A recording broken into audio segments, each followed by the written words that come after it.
armas, batallas y hombres que cambiaron el curso de la historia. Esto y mucho más en Bellum Artis Historia Militar.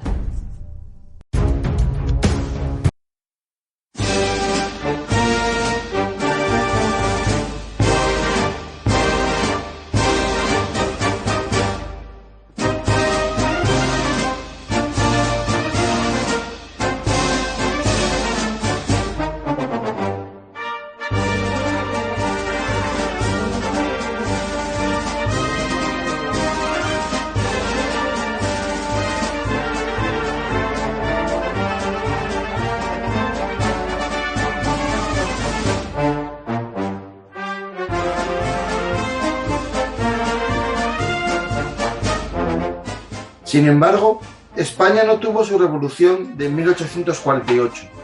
Tuvo la Primera Guerra Carlista, que podría considerarse la segunda contienda de carácter civil tras la Guerra de la Independencia, y que trajo consigo el germen del odio acérrimo, ciego entre españoles absolutistas y liberales.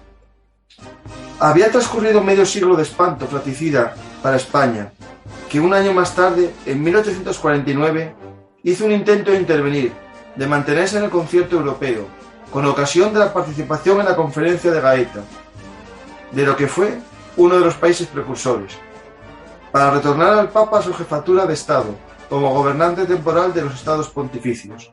Un papel brillante en el terreno de la diplomacia, realizada por Francisco Martínez de la Rosa, político y escritor, y en lo militar por Fernando Fernández de Córdoba. Si el papel de nuestras personalidades resultó brillante y muy profesional en sus respectivos ámbitos, en España solo permanecieron las disputas entre los diputados favorables a la intervención y los contrarios a la misma. Ninguna unanimidad en la que era España y su papel en el concierto europeo.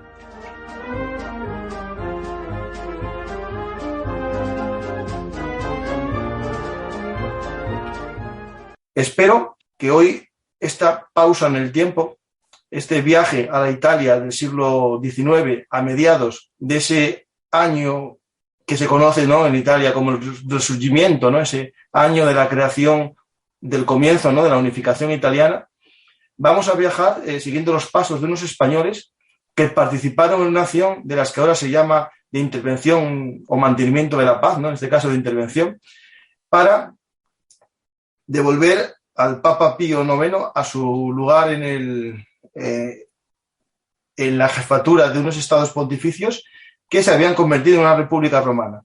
Para contar esa historia, contamos con la ayuda del amigo del blog Bellum Artis y también ahora de los sistemas de YouTube y podcast, Joaquín Mañez Postigo, con el que hemos realizado ya varios programas viajando con la Legión extranjera francesa hasta México. También hicimos programas sobre los mercenarios, sobre los españoles que participaron en la guerra de secesión de los Estados Unidos, y ahora vamos a hablar de una guerra, o más bien de una misión militar olvidada, desconocida, pero que para España en su momento supuso un gran despliegue estratégico, porque fue mandar tropas a Italia en un momento de crisis, visto lo que acabamos de leer, que coincidía con la guerra carlista.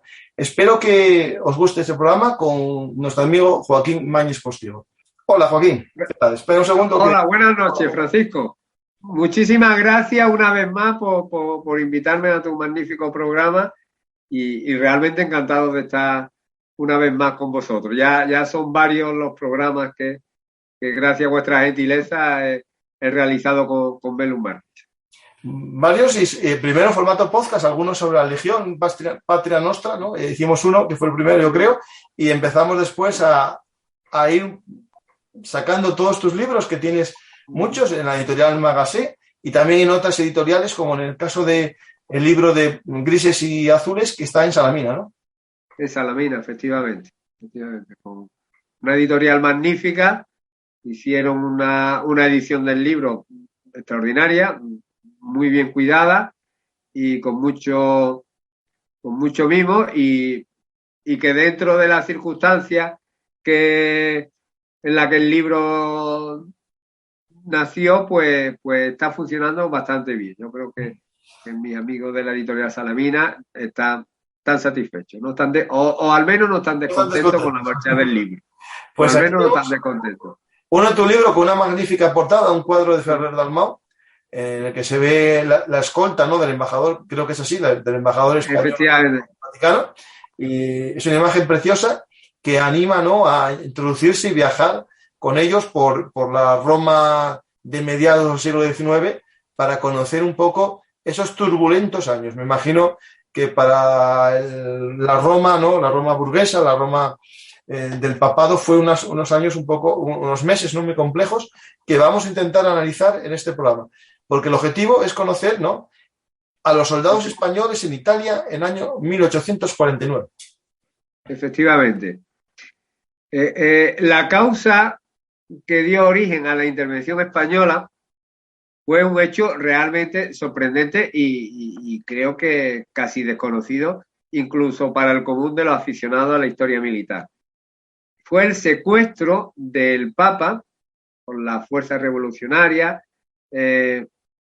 unionistas, que luchaban y preconizaban por la unidad italiana, en noviembre de 1848 en su propio Palacio del Quirinal.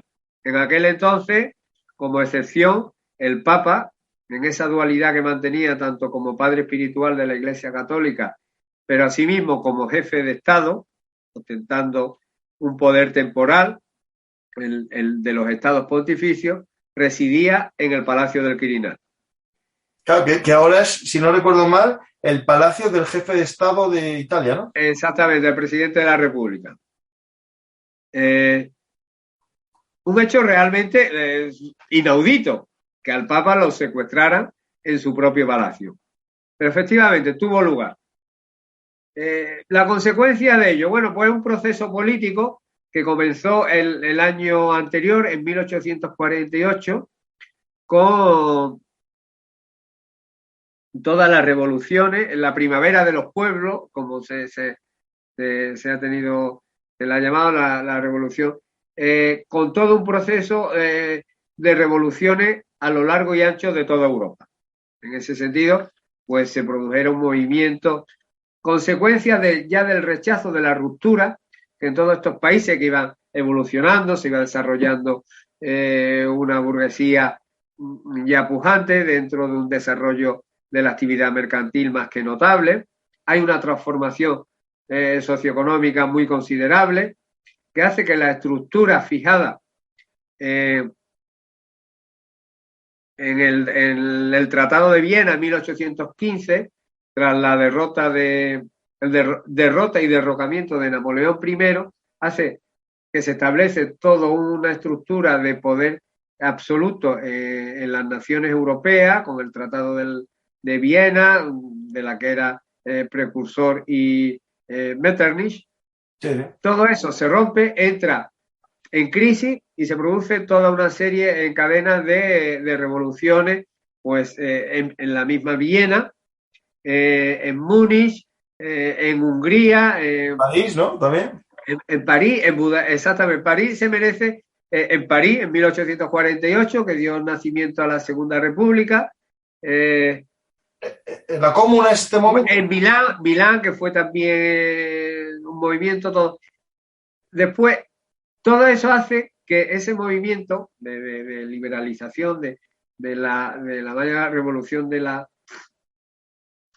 las revoluciones de los pueblos, de la primavera de los pueblos, que trae como consecuencia que dentro de la estructura política de los estados pontificios, como tal, se origine un movimiento para que el Papa, como jefe temporal del Estado, inicie una serie de medidas liberalizadoras de la política en esos estados, en orden pues al sufragio universal, a una serie de normas y de políticas más abiertas que dé pie y que dé lugar a la intervención y a la participación del pueblo. Pero me imagino que el Papa no estaba muy por la labor, ¿no? Efectivamente, el Papa no estaba en absoluto. Sin embargo, cuando Pío IX, el cónclave que tuvo lugar al efecto nombrado papa, es designado papa, lo que conllevaba su carácter de jefe del Estado, se inició, o sea, con un cierto sentido de pragmatismo, con cierto pragmatismo, una serie de medidas liberalizadoras de la estructura del Estado, de los estados pontificios, valga el juego de palabras. Pero eso a los movimientos revolucionarios, a los partidos políticos que se iban generando en su territorio, no les fue suficiente. Hay mucha presión y de hecho, en ese mes de noviembre ya de 1848, tiene lugar el asesinato en las mismas puertas de la Cámara de los Representantes de su ministro, voy a buscar el nombre, el asesinato de Rossi, es su primer ministro. Pellegrino Rossi. Exactamente, pero además lo asesina justo a la entrada de la propia Cámara y ya muerto, la Cámara no se da por aludida del asesinato y del crimen horrendo que se había cometido en sus propias puertas e inicia la sesión como si no hubiese pasado nada. Lo que provocó además la indignación de los embajadores tanto de Francia, Dacour, el príncipe de Dacour, y el de España, de Francisco Martínez de la Rosa, que se levantaron de la sesión y se marcharon realmente indignados, porque con el cadáver del primer ministro en la misma entrada de la Cámara y los diputados y representantes de la misma continuaron su sesión como si no hubiese pasado nada, ¿no? Bueno, eso parecía a veces el Parlamento de España, pasaban cosas parecidas en algún momento. Sí, de una ignominia absoluta.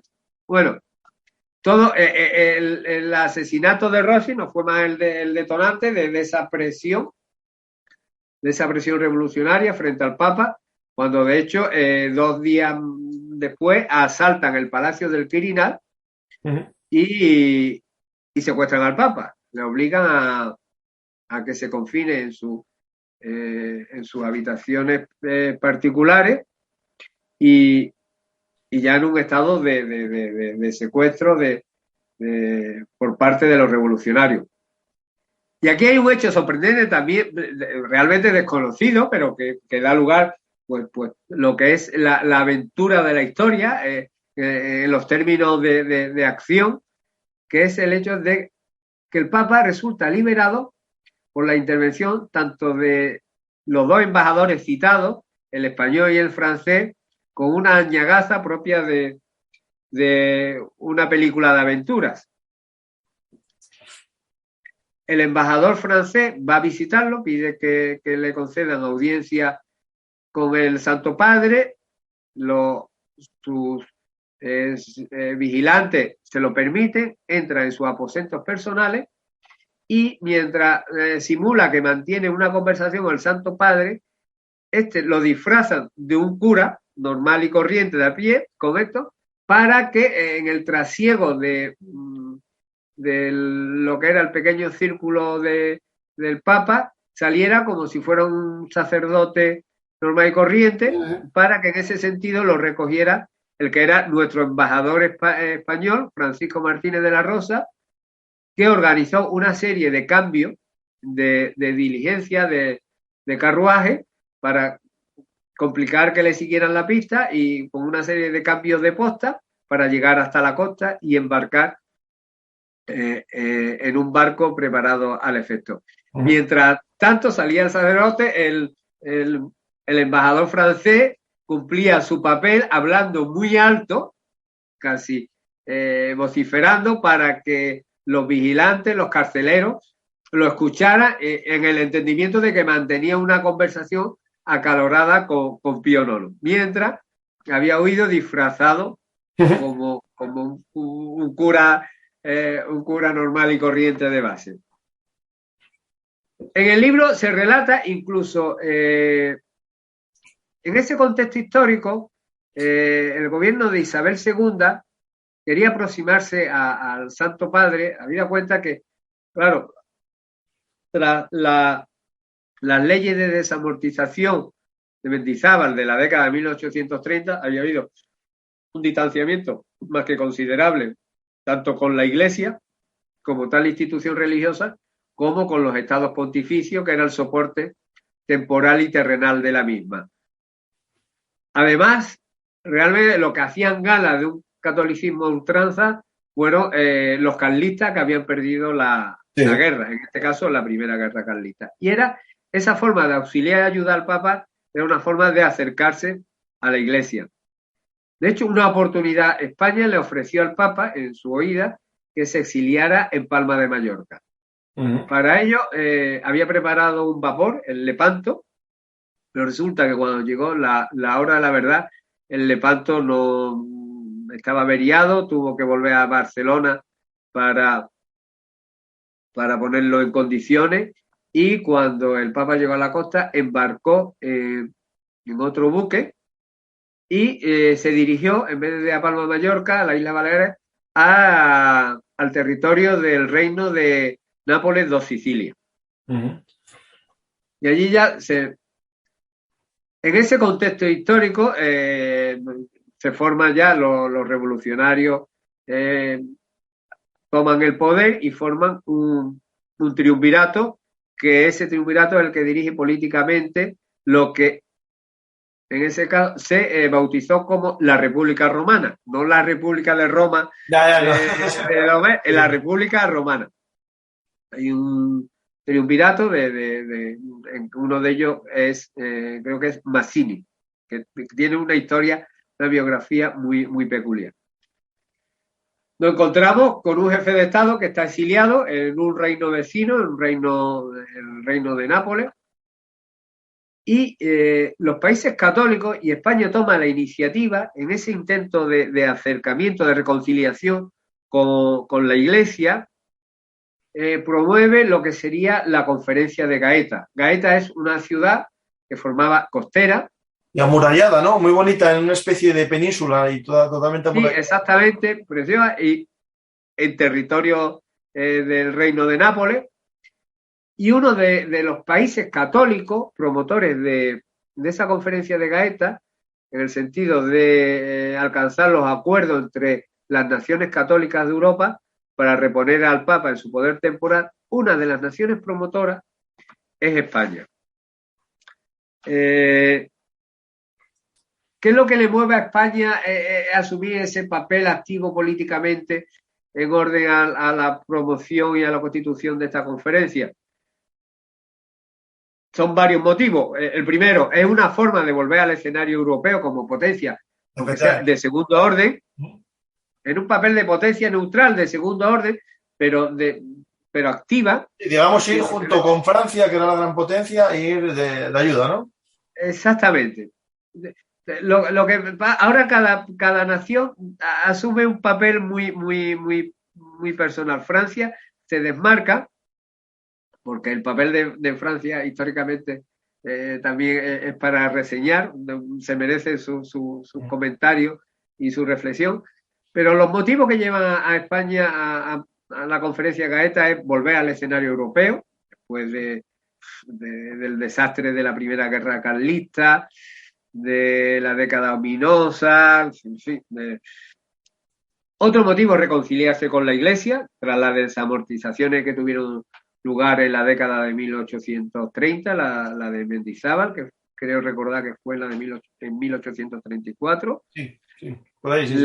Había otra ley que también perjudicaba a la Iglesia, que yo creo que era la ley de bienes nacionales. También ese mismo. Sí, antiguamente había una que era la de manos muertas, que es donde daba origen a la de. Me suena esa ley de manos muertas que es anterior. Sí, que es la que da origen a la desamortización.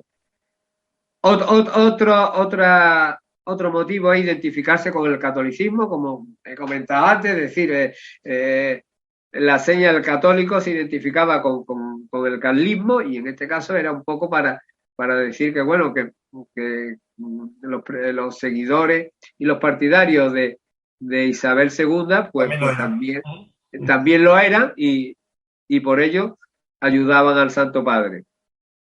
Y después, bueno, hay un elemento que yo también, un motivo que también he dado, que no dejaba de ser también esa vocación quijotesca de socorro al Papa, ¿sabes? Siempre latente en nuestro espíritu nacional y bueno, incluso por los personajes tan notables que intervinieron, eso es una motivación que se puede apreciar claramente.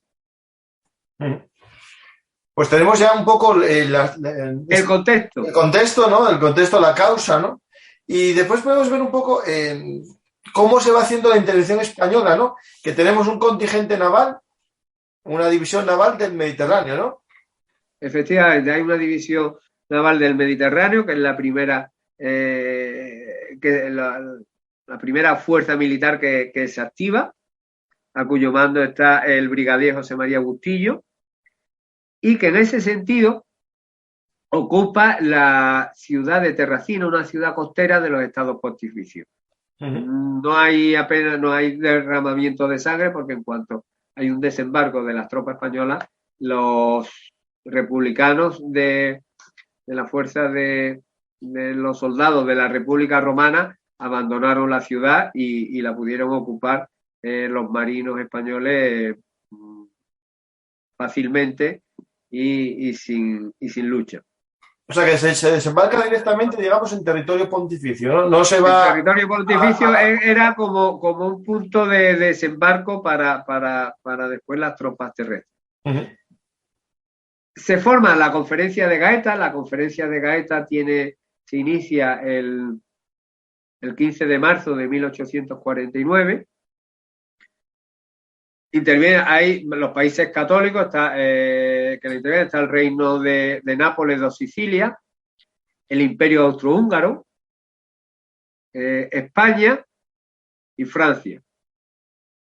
Portugal se adhiere, pero no tiene una participación activa. Pero estos son las 4 naciones en liza que confluyen. Lo que sucede es que el caso de Francia es muy peculiar porque desde un momento entiende que debe de actuar por libre, sin seguir un poco los acuerdos que se tomen en la misma conferencia, en función de sus propios intereses y de un protagonismo deseado y ansiado en la reconquista del territorio de los Estados Pontificios para el Papa, y empiezan a actuar un poco por libre. Es un caso curioso y contradictorio en sí, porque efectivamente, Francisco, como acaba de comentar, en 1848 tuvo la revolución que da nombre con ese año. Sí, sí. Digamos que arrasó toda Europa con revoluciones, ¿no? Con todas las revoluciones. Menos España, que estábamos a todo tinglado. La revolución de aquel entonces en Francia, desde el punto de vista social, fue arrasadora. De hecho, en el libro lo cuento, como incluso estuvo a punto de desaparecer como enseña nacional la tricolor, es decir, porque dentro de los revolucionarios querían imponer ya entonces como precursora la bandera roja, a lo que se negó el que asumió un poco el gobierno, un gobierno provisional, fue el literato. Es un siglo, esa es una época en que hay muchos literatos que son políticos y muchos políticos que terminan siendo literatos. Alfonso Lamartine, el que lleva a cabo ese periodo de transición suave que va desde la Revolución hasta la Constitución de la Segunda República, dentro de unos conceptos algo más burgueses, lo que se pretendía con la Revolución. Sin embargo, lo que sucede que es esa transición la realizó Lamartine de forma notable, pero cuando se convocaron las elecciones, pues prácticamente tuvo un resultado pésimo, o sea, no lo votó casi nadie, una cosa misma, y fue cuando surgió como presidente de la Segunda República el que después fuera Luis Napoleón Bonaparte, que con el tiempo sería Napoleón III, al frente del Segundo Imperio francés. Sí. Lo interesante es que va manteniendo la bandera, ¿no? A pesar de ser el imperio, mantiene la bandera porque no quieren, romper el símbolo de unión, ¿no? En Francia se da esa contradicción, un país, o sea, un Estado con un sistema nacido de una revolución profunda y dura en cuanto al cambio de estructura, que sin embargo va a apoyar incondicionalmente al Papa en la recuperación de su poder temporal, pero cuando por otra parte sí tiene simpatía, porque ideológicamente se siente identificado, con la República Romana. Entonces, se da la dualidad, en una especie de dicotomía, en el que destacan como embajador ante la República Romana, bueno, una figura enorme francesa como es Ferdinand de Lesseps, que al cabo de, pues prácticamente sería casi 20 años más tarde, sería el artífice del Canal de Suez. Yo creo que se inauguró en 1869, no sé si se terminó la obra en 1867. Esa figura, un hombre cultísimo, una preparación extraordinaria, liberal, persona tolerante, y era el punto de contacto. Y sin embargo, por otra parte, inmediatamente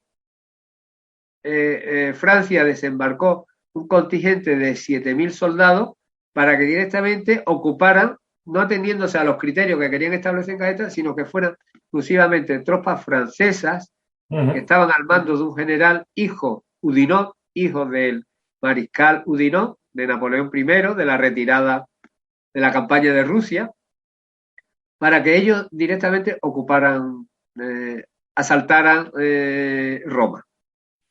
Dejando a los demás sin mérito, ¿no? Exactamente.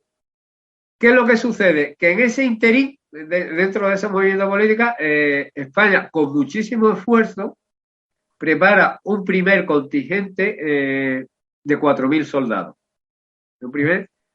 El general jefe de la expedición española, Fernando Fernández de Córdoba, descendiente de militares tan insignes como el gran capitán, y bueno, y uno de los últimos Fernández de Córdoba es el del doble convoy, la captura del doble convoy, que era de la Marina. Sí. Bueno, pues llega esa tropa, pero claro, la postura de Francia en ese sentido es muy firme. No permiten, porque en un principio la expedición española estaba con la intención de participar en el asalto a Roma. Sin embargo, Francia, los representantes del gobierno francés, el general Oudinot, le dicen al Papa, se lo dicen o se lo imponen, que realmente que el asalto a Roma va a ser exclusivamente por tropas francesas, a los que el Pío IX, en el exilio, da su consentimiento. Y entonces, ¿cuál es el papel de las tropas españolas? Pues las tropas españolas, hay un primer contingente de 4.000 hombres, posteriormente llega otro con el mismo número efectivo al mando del general Zavala, y se le asigna al ejército español pues labores de vigilancia, de patrulla y de protección de las poblaciones de toda la zona de Umbría, en territorio de los estados pontificios. En una colaboración excelente con las tropas del reino de Nápoles dos Sicilia. De hecho, hay una unidad de un regimiento de caballería del reino de Nápoles que se asigna y se integra orgánicamente en la expedición militar española. Umbría, que es la actual Perugia, más o menos, por ahí sí, ¿no? Es por ahí, más o menos. Sí, está Roma en la zona centro de Italia. Esto está en el interior, no está en la costa, está justo en los Apeninos, al norte del Lacio. Para que os hagáis la idea, es el norte del Lacio, que es donde está Roma, el interior. Efectivamente, en el interior. ¿Qué es lo que sucede con el ejército español? Pues en ese contexto tenemos que valorar lo que es la expedición de ese contingente español en 1848. España en 1848 está realmente exangüe, acaba hacía 8 años, había terminado la primera guerra carlista, pero es que no había sido la primera guerra carlista, sino lo que había sucedido anteriormente con la ocupación, con los 100.000 hijos de San Luis, con la ocupación francesa de nuevo en 1823 para reponer como rey absoluto de nuevo a Fernando VII en lo que después transcurriría como la década ominosa, la guerra de independencia, que los franceses salieron en 1814 realmente, y después el desastre que ya apuntaba del reinado de Isabel II. Sin embargo, es decir, una de eso hace un esfuerzo logístico impresionante para movilizar ese contingente que después a la larga se vio que el número resultó insuficiente para la tarea asignada o para el papel, y consigue transportarlo a Italia. En este sentido, yo quiero, por comparación, es decir, en ese periodo, a mediados del siglo XIX, pues de la intervención en el exterior de España, se destaca especialmente la Guerra de África, en 1860, incluso que hay un libro, que yo escribí también un libro de los primeros sobre la intervención española en Cochinchina, en la toma de Saigón. Y tenemos podcast. Claro, Tenemos un podcast. Sí, pero efectivamente, pero la diferencia es que la campaña de Tetuán del norte de África fue breve en el tiempo y además fácil en el traslado, en la logística, en el transporte de soldados, cruzar prácticamente el Peñón, el estrecho de Gibraltar. La campaña con Chinchina, al final el contingente español era reducido y en contraste con todo ello, realmente fueron en Italia muchísimos soldados con un esfuerzo de transporte muy considerable desde Barcelona, el puerto de Barcelona, hasta la costa italiana, que desembarcaron en Terracina. Realmente es la operación exterior por antonomasia que se podría destacar de las tropas españolas a lo largo del siglo XIX, a lo largo de la historia del siglo XIX. En el libro también cuento un poco las características de lo que era el ejército español en aquel entonces y el alistamiento por quinta, lo que era un ejército de conscripción y lo que suponía el quinta. Y realmente, y ya funcionaba, eso ha permanecido casi inmutable, incluso hasta la guerra de Marruecos en la década de 1920, el sustituto. Y después incluso los hijos de los nobles y aristócratas que estaban exentos de entrar en el sorteo de quinta. Si querían ser militares, pues iban directamente a la academia. Y después la figura del sustituto, que al que le tocaba por sorteo y al ejército, pues podía encontrar un sustituto que lo hiciera por él. El servicio militar en aquel entonces era de 8 años. 8 años, pues sí que era una buena faena, sí. Era de 8 años. Realmente, el hecho, cuando sortaba, llegaba la autoridad militar a un pueblo y según las necesidades de contingente decía, bueno, pues necesitamos 10 mozos de este pueblo o 20 mozos, vamos a preparar el sorteo, se convocan a tanto y al que le tocaba era una tragedia, porque probablemente después de 8 años... 2 años... No, y en las circunstancias de lo que era el ejército, de la enfermedad en aquel entonces, ¿no?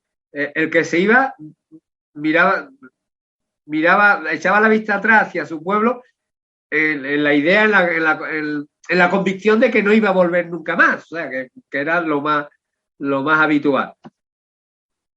8 años. Entonces, un sistema realmente injusto.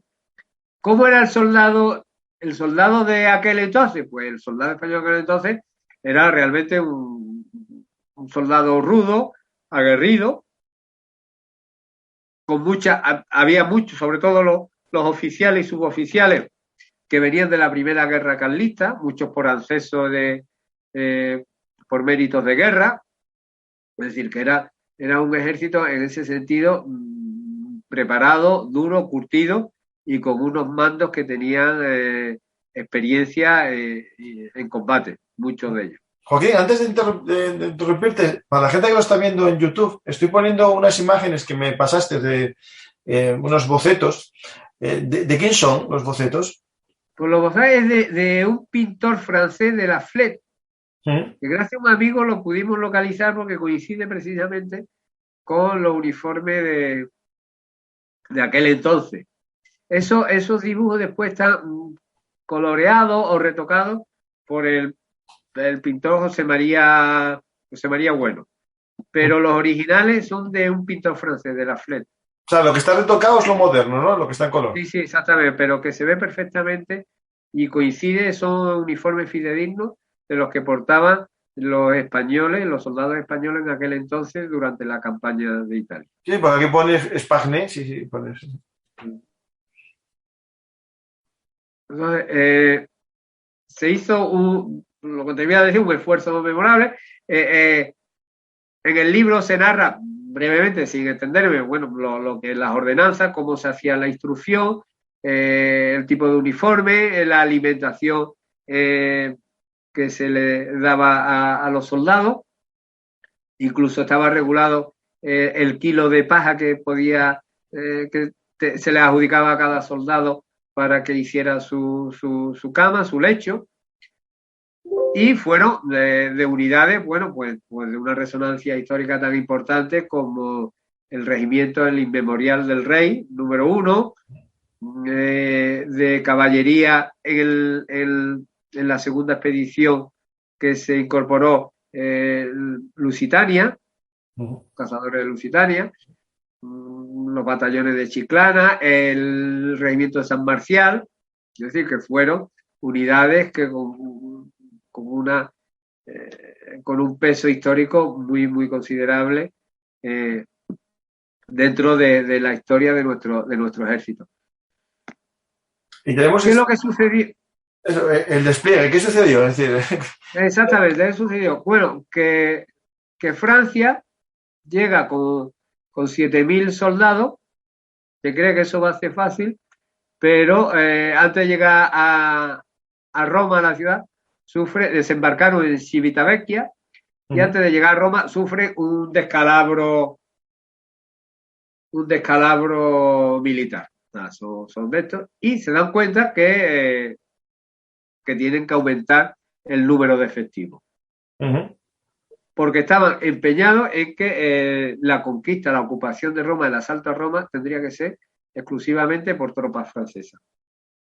Esto hace que incluso las relaciones entre los oficiales franceses y españoles sean corteses, sean una relación muy cortés, pero seca, porque los franceses estaban mantenían la distancia con respecto a los españoles para que no se inmiscuyeran en absoluto en ese papel de asalto.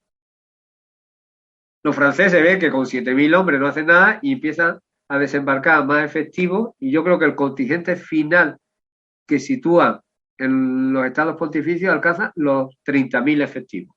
Que ya muchos, es un número más que considerable. Claro, porque aquí cuando hablamos del bando, ¿no? Del bando de Gaeta, ¿no? De la conferencia de Gaeta. De la conferencia de Gaeta. Tenemos las tropas, digamos, de los revolucionarios romanos y los camisas rojas de Garibaldi, ¿no? Y poco más. Efectivamente. Ahora, entonces, yo pongo un poco el contexto de la decisión de Francia de asaltar Roma. El papel, España, claro, reciben instrucciones de Madrid de decir, bueno, hay que actuar con respecto a Francia con mucho comedimiento y eso provoca de que España en ese sentido se deje comer el terreno y al final, pues, lo único que se dedica es a realizar labores de patrullaje, de protección, de vigilancia de todo el territorio de Umbría, a lo largo de marchas extenuantes para ocupar todo lo que es el centro de la península italiana, dentro de los estados pontificios. Y que ahí... muy abrupta, ¿no? Es una zona abrupta. Muy abrupta. Ten en cuenta que desde la Guerra de Independencia, además, en unas condiciones durísimas, porque desde la Guerra de Independencia se suprimió de la dotación del soldado español la tienda de campaña, es decir, que un soldado en aquel entonces, en ese territorio, para dormir tenía que vivaquear, es decir, no disponía de una tienda de campaña, sino tenía que hacer una pequeña cabaña o dormir al raso o servirse de lo que encontrara sobre el terreno para hacerse su lecho y su refugio para dormir, porque carecía de tienda de campaña. Por lo que te digo, que las condiciones del soldado español que patrulló en aquel entonces eran muy duras. ¿Va? Que duros eran los soldados, nuestros compatriotas de aquel entonces. ¿Y las tropas españolas tomaron alguna, por ejemplo, Perugia, estuvieron en Asís o en alguna zona? No, de eso no, porque caía más eso cae más al norte. O sea, que estuvieron en la zona de Spoleto, Todi... Exactamente, Spoleto, Terni, Tresti, todas esas poblaciones, lo ven en el mapa y están como en el mismo centro dentro de Umbría, en el mismo centro. Tresti, Terni.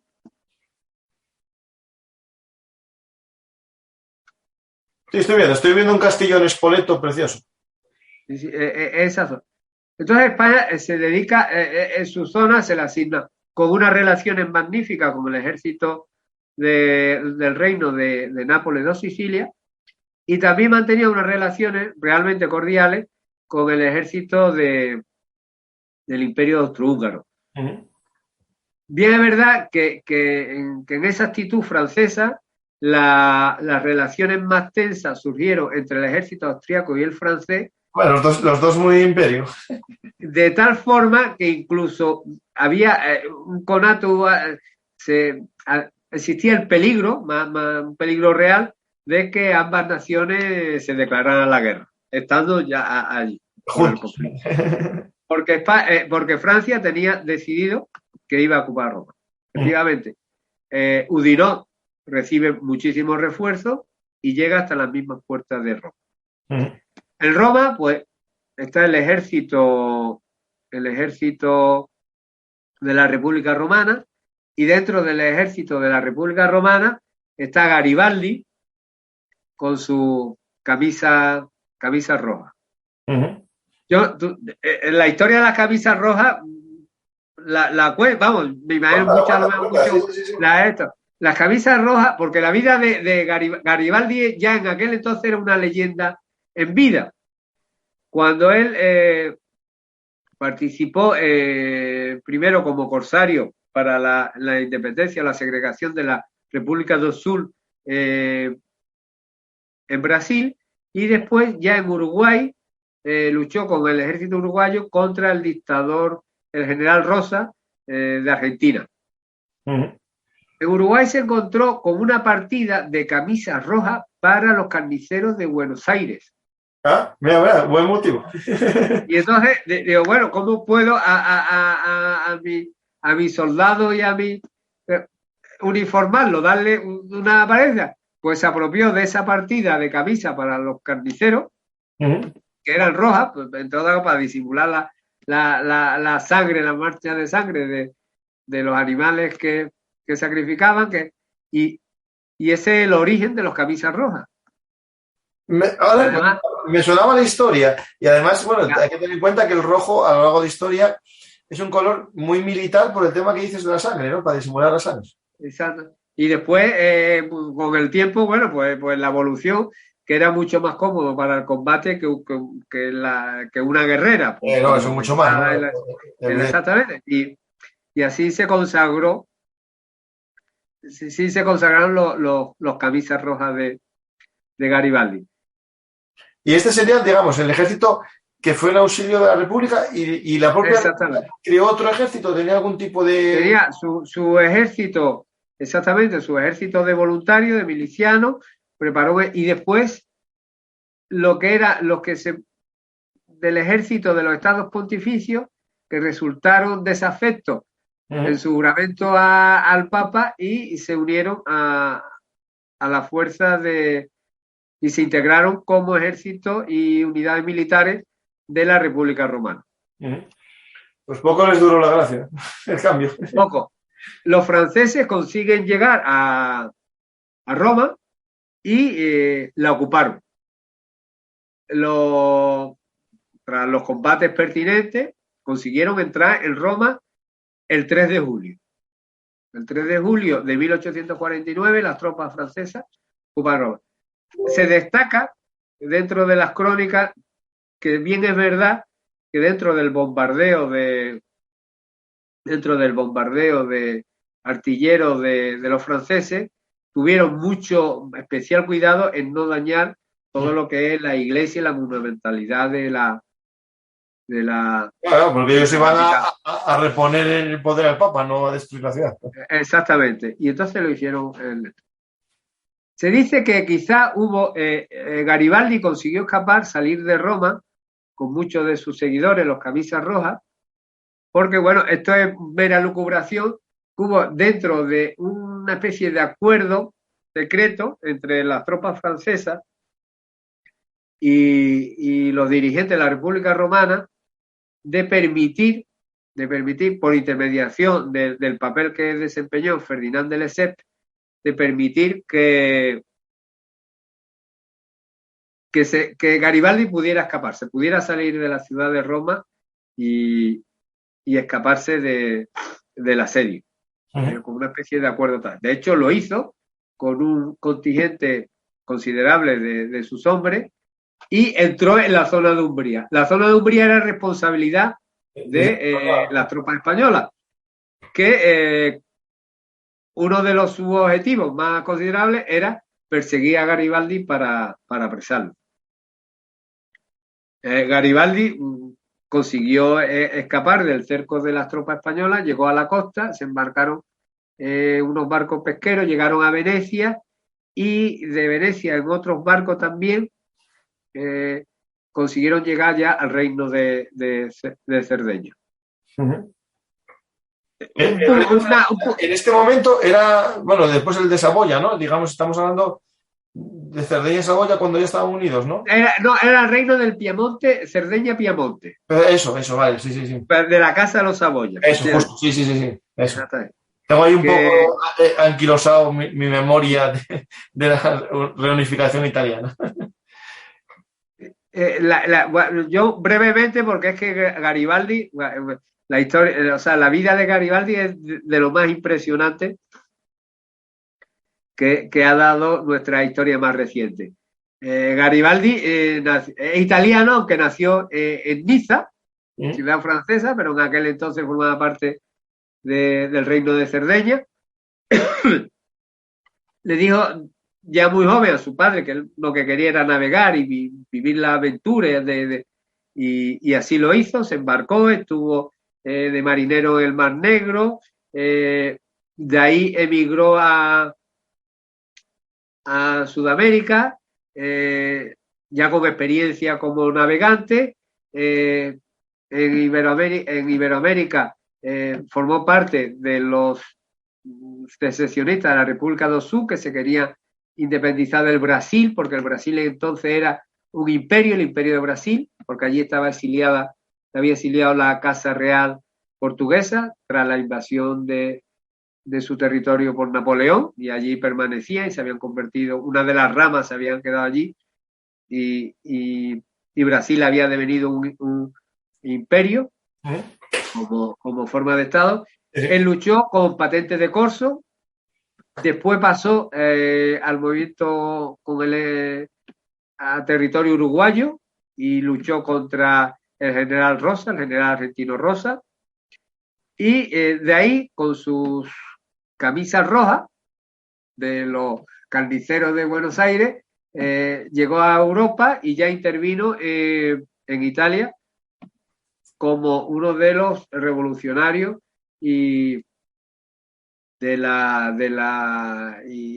promotores de la unificación, de la independencia y de la unificación de Italia, con esa primera intervención en 1848 con la República Romana. Y aquella famosa campaña a Sicilia, ¿no? Que también fue muy importante.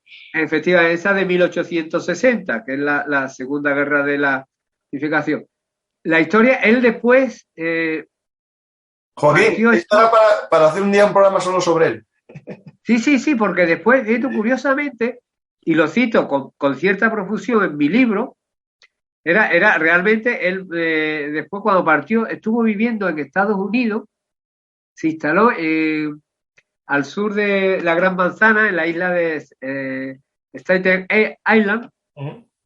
Estuvo navegando, fue marinero, o sea, salió, se integró, y en 1860, ya cuando estaba preparando la Segunda Guerra por Italia, por la unificación de Italia, en la Guerra de Secesión, la Unión le ofreció el mando de sus fuerzas a través, en el libro de Azules y Grises, que hemos hablado, me suena cómo fueron, de Garibaldi, sí, cierto. Sí. Cómo contactaron con él diversos diplomáticos estadounidenses ofreciéndole esto. Es curioso porque él era de una integridad absoluta, en el sentido que, como primera pincelada, el general Rosa, en su día, nos retrotraemos a esa década de 1830 y tanto, finales de 1830, lo quisieron sobornar con lo que hoy sería una auténtica fortuna, para que no luchara contra él. Y lo rechazó de plano, es decir, de una integridad absoluta. Cuando le ofrecieron el generalato, en un principio decía la jefatura de todo el ejército, pero después era un generalato para que mandara unidades, pero no el ejército de la Unión en su integridad. También puso como condición la emancipación de los esclavos, la abolición de la esclavitud. Como tal petición en ese contexto político, Abraham Lincoln, aunque estaba por la labor, no podía realizarlo, pues rechazó el ofrecimiento de formar parte del ejército de la Unión, ya de entrada con el grado de general. Es decir, que era... Ahora bien, el contraste, su vida amorosa tuvo su mujer Anita, una brasileña, se enamoró de él, de su época en Brasil, con 18 años, locamente, lo siguió, lo dejó todo y se casó con él teniendo la mujer 18 años. La mujer falleció en Italia cuando abandonaron Roma, mientras la perseguían las tropas españolas, y él iba buscando la costa para embarcarse y poder huir definitivamente. La mujer con 28 años, que la había seguido con una lealtad y una entrega absoluta, porque realmente en esos 10 años a su lado nada más que había pasado penuria. Sí, de campamento a campamento, sí. Y cornamenta también, porque de paso, claro, porque con ese aura que tenía, ese alecto, pues era, y por ahí era íntegro, pero por ahí, bueno, tenía su de y se resalta el hecho de él, pero la mujer era de una devoción hacia su marido absoluta, y falleció jovencísima, 28 años, estuvieron casados 10 años. Si no recuerdo mal, en la película de la serie de televisión, que seguro que tuviste porque la echaban en la 1 y solo había la 1 de aquella, cuando yo era muy joven, me acuerdo de la serie de Garibaldi con Francesco Nero. Ah, sí, verdad. Que se veía que era un poco Nero, sí. Bueno, pues este es un personaje que se merece dentro del contexto de él, porque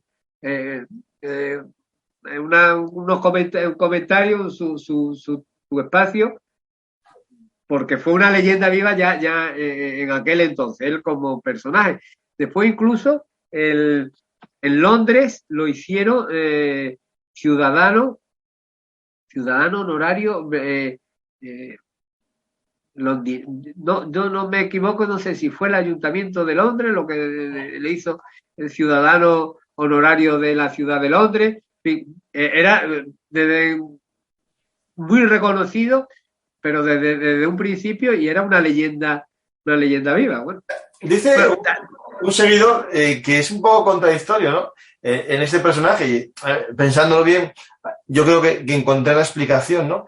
Que en América luchó a favor de los secesionistas, independentistas, mientras que en Italia luchó por la unificación. Pero realmente lo que luchaba era por los movimientos liberales, ¿no? Que consideraba que era en cada lugar. Sí, bueno, sí, porque realmente él, exactamente, porque el revolucionario era un movimiento liberal, es decir, era luchar contra el yugo del absolutismo, ya fuera en su forma de Estado pontificio o de imperio en el caso de Brasil o de dictadura en Argentina, y el ideal de la unificación de Italia era la república.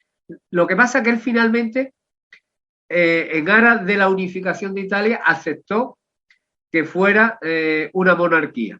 Mazzini no. Mazzini, es decir, que él aceptó que... Contrario.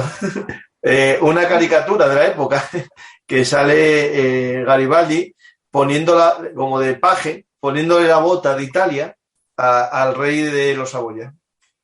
Sí, porque él después, ya con cierto pragmatismo, entendió que, bueno, que el proyecto de la unificación de Italia y su consecución se merecía que, bueno, que fuera gobernado, que la institución que estuviera al frente fuera un monarca, un rey y no un presidente de la República. Mazzini, que era un personaje muy, muy curioso, también tiene su propia historia, muy contradictorio. Él decía que Italia tenía que ser Italia unificada, república o nada, ¿no? Entonces, de hecho, en el libro los cuentos, tuvieron unas relaciones entre ellos tumultuosas, al final se enfadaron y nunca más ninguno supo nada del otro. Pero en ese sentido, efectivamente, ver la caricatura refleja esa realidad. De hecho, el otro personaje, ¿no? Cuando hablamos de este periodo de la Revolución, de la unificación italiana, más que Mazzini y que el propio rey, ¿no? Es Cavour, ¿no? El personaje estrella de este periodo, ¿no? Sí, pero aquí, bueno, sí, pero... Bueno, Cavour es más en el norte, es más en el Piamonte, sí. Sí, pero en este sentido, en este acontecimiento no tuvo un papel... No, el proceso posterior... Sí, no, efectivamente, Cavour fue uno de los artífices y además el que impuso a su monarca, es decir, al frente al final de la Casa Saboya como casa reinante en la Italia unificada, lo que aceptó Garibaldi. Garibaldi, bueno, en la vida de Garibaldi él terminó luchando en la guerra franco-prusiana al lado de los franceses, cuando curiosamente él había estado luchando contra los franceses en 1848 defendiendo Roma. Es decir, son las cosas de aquella época, ¿no? De aquella y de esta. El mundo cambia. Bueno, de aquella y de esta, tienes razón. De aquella y esta. No hay muchos cambios, ¿eh? La realidad es que los amigos de cama cambian fácilmente, ¿no? Y de hecho tenemos ya a Roma, que está recuperada, ¿no? ¿Y qué hace? El Papa sale de Gaeta, ¿no? Y llega a Roma. Sí, pero el Papa no vuelve a Roma inmediatamente, sino que de Gaeta se va a una de las ciudades, no recuerdo el nombre, del Reino de Nápoles, y ahí permanece un periodo de tiempo, porque es lo que pretende, que antes de volver, que se vuelva a reorganizar la administración de su Estado. Claro, sí, que no sea un caos cuando llegue él, sí. Exactamente, que todo se vaya poniendo en orden paulatinamente. Como ejército de ocupación queda el ejército francés.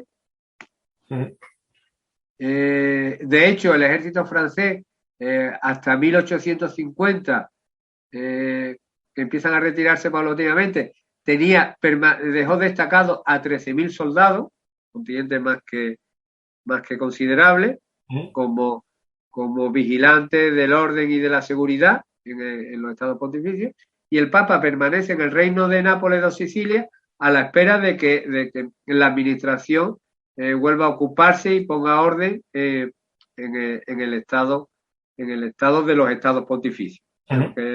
Nunca mejor dicho. En el libro, el papel de España, pues el papel de España, después del esfuerzo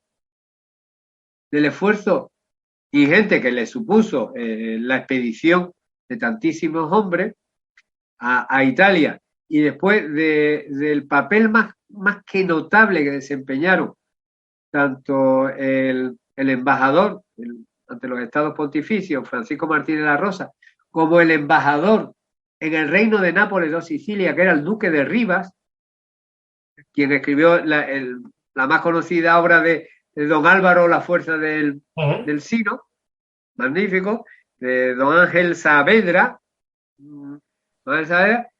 una figura también destacadísima. Es decir, es la contradicción, o la paradoja que se da en esa España de mediados del siglo XIX, con una figura de un nivel altísimo, ¿sabes? De auténticos hombres renacentistas, porque eran políticos, literatos, militares, diplomáticos, lo eran todos, y sin embargo la pobreza de resultados dentro de la dinámica de la nación española, entre otras cosas, por sus circunstancias políticas. Bueno, y por el papel desempeñado dentro de estas circunstancias políticas de la reina Isabel II. De hecho, quizás, y lo comento en el libro, lo analizo, el papel de España no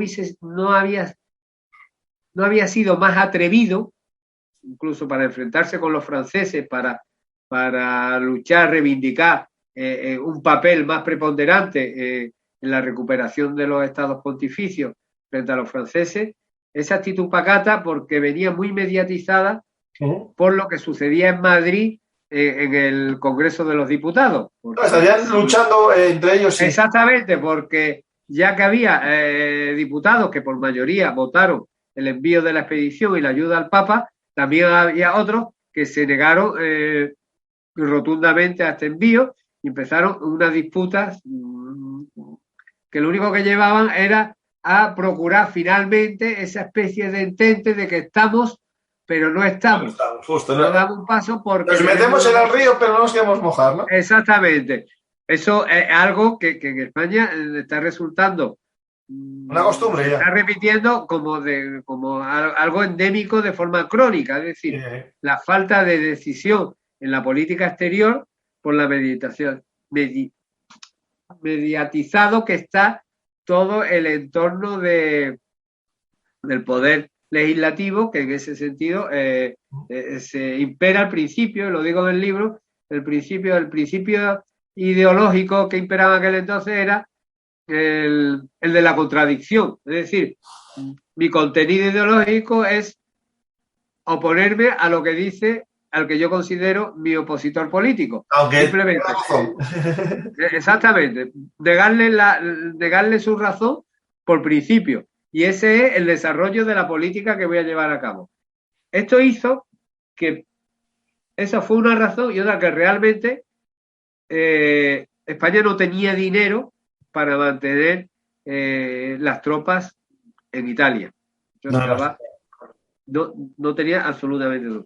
Esos fueron dos motivos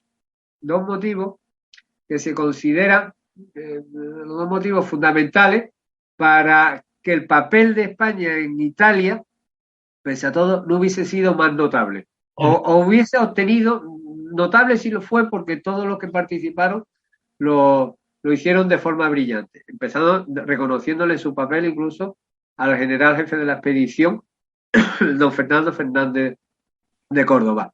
Pero no se obtuvieron mayores réditos políticos dentro del concierto de las naciones europeas, precisamente por esa actitud tan pacata. El comedimiento político, ese freno impuesto por la lucha de los distintos partidos políticos y la falta de dinero. La falta de dinero hizo que realmente al final se valorara que 8.000 soldados, suponiendo en términos absolutos un contingente muy considerable, al final se apreció que a todas luces era insuficiente comparación con las tropas francesas. Que al final muchas veces el problema que tiene España no es en sí de la calidad, ¿no?, de nuestros militares, la calidad de nuestros intelectuales, la calidad de nuestros pintores, sino de la clase política. Sí. Yo con una especie de conclusiones, digo, esto no deja de ser una paradoja, digo, estas paradojas se mantienen su vigencia y, perdón, en una España que ahora, como antes, ahora me refiero al siglo XXI, merece la siguiente reflexión. Es una opinión personal, digo para este autor, muy personal, sacando mis propias conclusiones. España forcejeó por salir al exterior, lo que hizo, pero una vez fuera asumió un rol discreto y secundario. Sí. Lo asumió sin pelear y luchar por obtener un papel más preponderante o más. No existió un amplio consenso para la expedición de Italia, como siempre que hablamos hoy, pues al ser una decisión del gobierno, la postura ideológica, claro, lo toma el gobierno, la postura de toda la oposición política en España es esa, la negación. O sea, si el gobierno decide esto, no vamos a entrar en las razones o realmente la conveniencia o la ventaja que con tal decisión puede obtener España. Si lo toma el gobierno, yo soy la oposición, yo me opongo. Que por eso me llamo oposición. Eso realmente a todas las políticas, a todas las medidas, política exterior o política económica, pero en este caso política exterior, hace que pierdan fuerza, es decir, realmente pierda contundencia. Y después los objetivos, y fue otro gran problema que tuvieron las tropas españolas, antes, como ahora también sucede, es el escaso presupuesto, es decir, se fueron ejecutados sin apenas dinero, bien porque o las arcas del Estado en ese caso estaban vacías o en otros, como por comparación, es que porque no se les dota presupuestariamente, ¿no? Sin embargo, la paradoja en ese sentido, y lo destaco, lo ofreció la República Francesa. La República Francesa, una república, había nacido una revolución. La revolución fue a machacar otra revolución. Tremenda, o sea, exactamente. Sin embargo, es decir, antes que y con simpatía hacia los revolucionarios, pero decía, asumo, no ya como monarquía, sino como república, mi papel de primera orden en el concierto europeo, y ese papel me indica que para seguir jugando tengo que jugar un papel hipócrita y cínico con el resto de las naciones, pero el asalto a la ciudad eterna tiene que ser con mis únicas fuerzas militares, porque realmente me tengo que destacar como una primera potencia en ese orden. Y que los intereses de la nación francesa, era el planteamiento que se hacía, están muy por encima de cualquier posicionamiento ideológico y ante cualquier conflicto o cuestión. Pero, Joaquín, en este año, Francia, bueno, que había tenido un origen revolucionario y había tenido un periodo monárquico y uno republicano, claro, venía, si no me confundo mal, de la Comuna, ¿no? Es la Comuna en el 48 y el miedo a que pasase... La Comuna fue en 1870, tras la guerra. Vale. El 48 fue... 1871. El 48 fue la revolución también, digamos, bueno, radical, o sea, no... Me imagino que en un concepto... Tendrían miedo a una revolución también radical en Francia. No solamente acudieron por ese llamado internacional, ¿no? de mantener el status quo de los estados pontificios, sino también para acabar con casi la última de las revoluciones del 48. Sí. Además fue muy radical en su posicionamiento ideológico en la de 1871. También, en cierta medida, lo fue la de 1848. Pero a la hora de la verdad, Francia, o sea, yo creo que eso forma parte del espíritu como nación, del colectivo, o sea, imbuido, ¿no? Es decir, pero soy república, tengo mi simpatía con la República Romana, son revolucionarios, como lo hemos sido nosotros, que hemos llegado a través de una revolución, de una revuelta, y derrocando la monarquía, pero somos franceses y los intereses de la nación francesa están por encima de nuestra propia ideología. En este momento Francia gobernaba, estoy buscándolo para confirmarlo porque no estoy ya como presidente Luis Napoleón.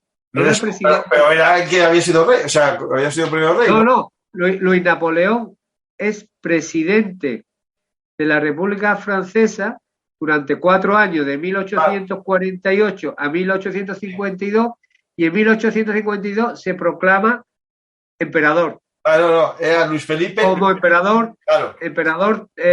Napoleón III.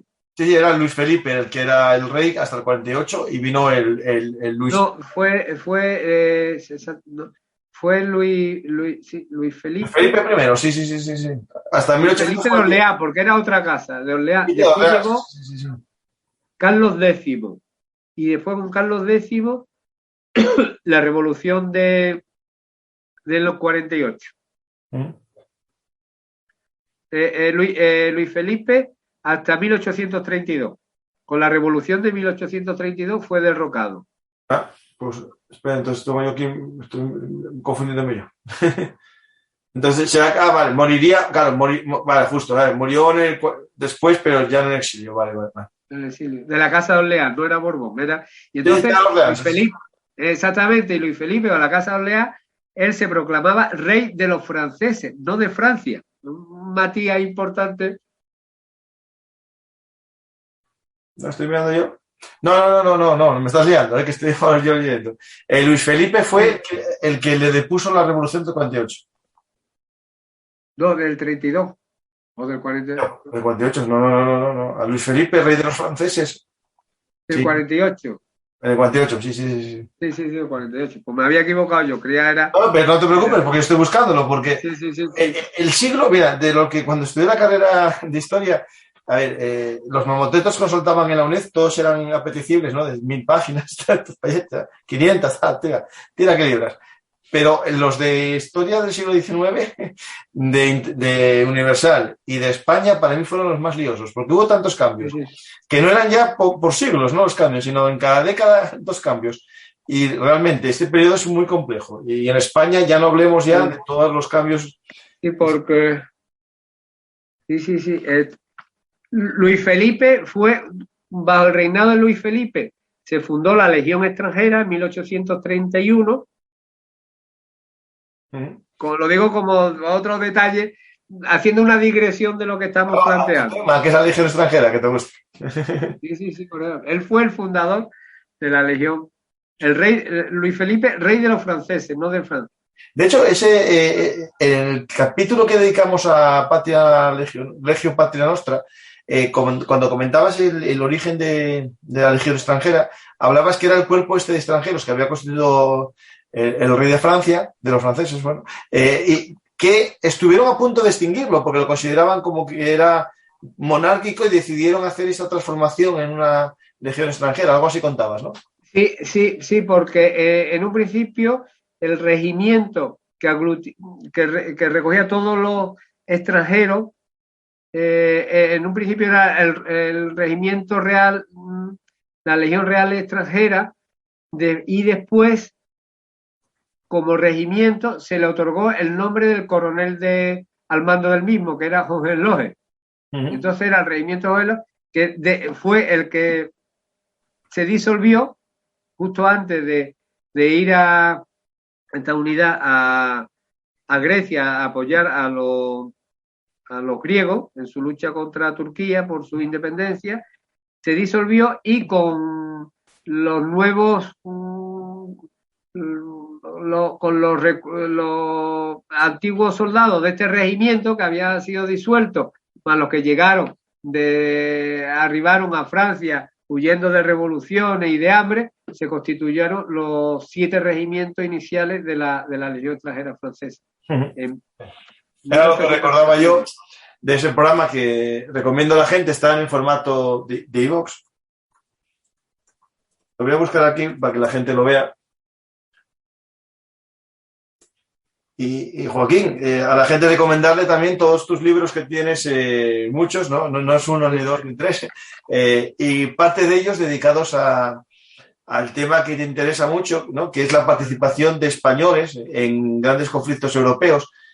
En este caso, por ejemplo, es la participación en la Legión Extranjera de Españoles. Tienes 2 libros, Añoranzas y... Tengo 3 libros, porque uno es como la segunda edición del primero. Eso, vale, sí. Y Camarón.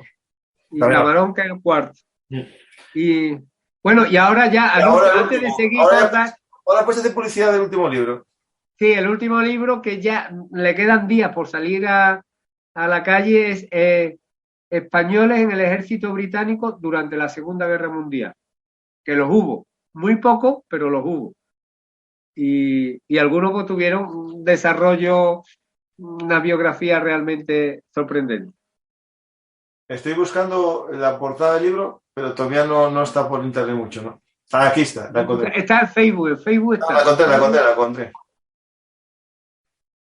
Se lo pongo a la gente para que vaya poniendo los tintes largos e intentaremos poner fecha a tu regreso a Bellum Artis para hablar de este libro,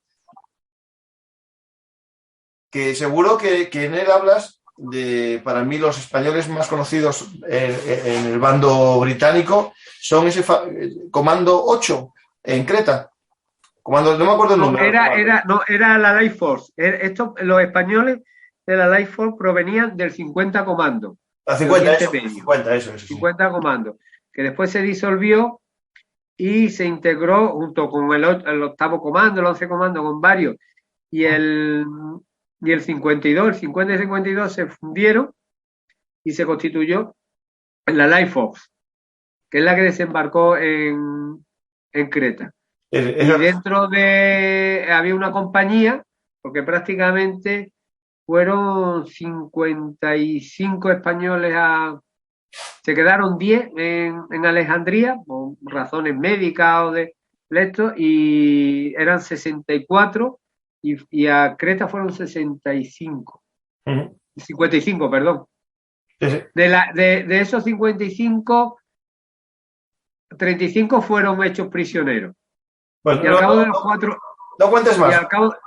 Que hay que dejarlo para el siguiente programa. Sí. Bueno, volvemos a lo nuestro. Mira, el contexto histórico, estaba comentando, el contexto histórico de todo lo que nos provocó la causa de la causa fueron las revoluciones de 1848, la conocida como la Primavera de los Pueblos, que después, ahora recientemente, se ha querido hacer un símil, una aproximación con la primavera del mundo árabe, pero evidentemente no tiene nada, en absoluto nada que ver.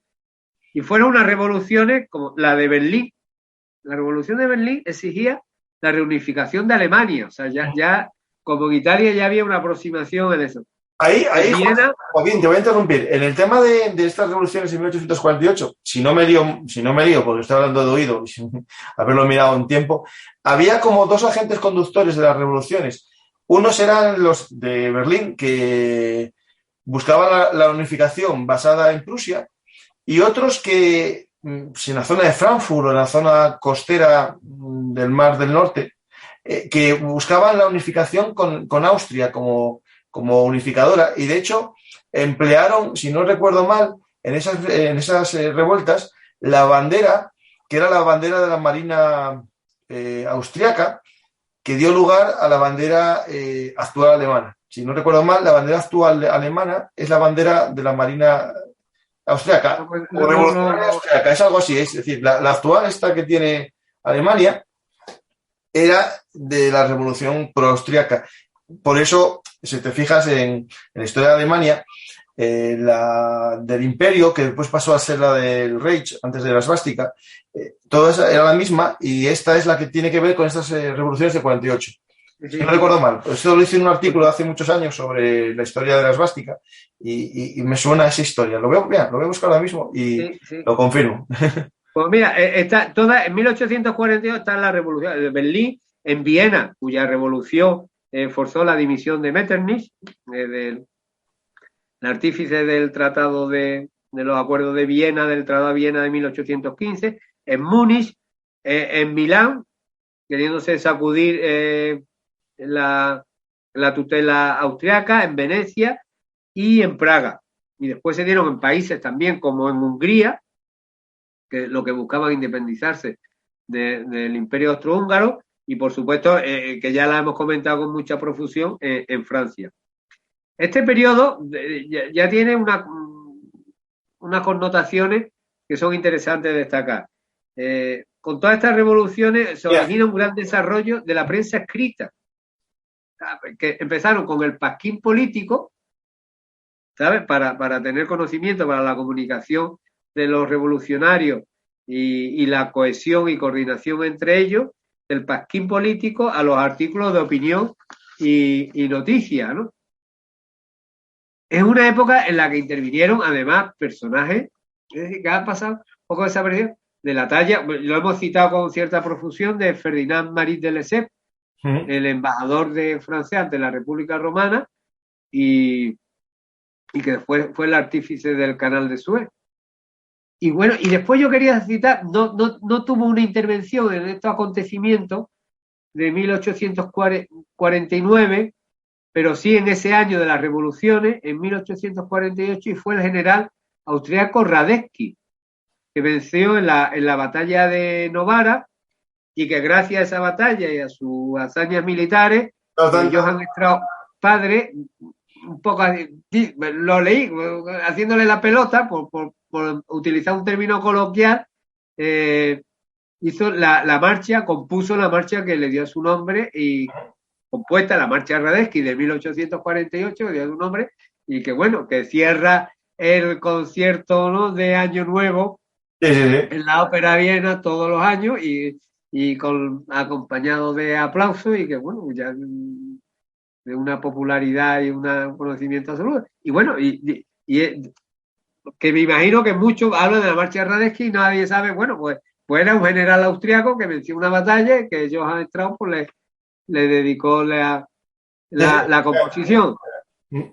También en esta guerra, en esta campaña de Italia, aparecen ya los primeros reporteros de guerra y cronistas de la misma. De hecho, para la expedición española se destacó un cronista oficial de un periódico de Madrid y 3 periodistas más que lo acompañaron al cronista oficial para que hicieran el relato de los avatares de la expedición.